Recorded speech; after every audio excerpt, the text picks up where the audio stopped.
Hello guys, আসসালামু আলাইকুম। আমার চ্যানেলে আপনাদের সবাইকে ওয়েলকাম। আজকে আমরা দেখাবো যে উইন্ডোজ 10 11 ক্ষেত্রে পিসি থেকে কীভাবে অ্যাপ আনস্টল করা যায়। তার জন্য আমার চ্যানেলকে সাবস্ক্রাইব করে রাখবেন যাতে সব রকমের ভিডিও পেতে পারেন। ঠিক আছে, আমরা সার্চ বামে যে লোড দিকে সার্চ বার আছে ওখানে আমরা অ্যাড টাইপ করলে অ্যাড অর রিমুভ প্রোগ্রামস এমন একটা দেখতে পারবো। দেন এখানে দেখবো আমরা যে আমাদের পেজে যতগুলো অ্যাপ আছে সেগুলো সব কিছু এখানে শো করতেছে। তো আমি এখানে আপনাদেরকে এনি ডেস্ক যে অপশানটা দেখছেন এই অ্যাপটা ইনস্টল করে দেখাবো। এখানে আপনি নেম, সাইজ আর ইনস্টল ডেট অনুযায়ী সর্ট আউট করতে পারবেন অ্যাপসগুলো। তো যাই হোক, আজকে দেখাই এনি ডেস্ক কীভাবে ইনস্টল করতে হবে। তো এই অ্যাপটাকে আমি ইনস্টল বাটনে ক্লিক করলাম, একটু সময় লাগবে। দেন এটা যখন ইনস্টলিং হতে থাকবে একটু সময় লাগবে, অনেক সময় তাড়াতাড়িও হয়ে যায়।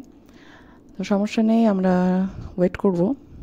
দেন আনইনস্টল অ্যাগেন আমরা ট্যাপ করব। দেন দেখা যাচ্ছে আবার আনইনস্টল ট্যাপ করতে বলছে, ওখানে আমরা ক্লিক করলেই আবার একটা ওকে বাটন আসবে। ওকেতে ক্লিক করলেই আমাদের আনইনস্টল ডান।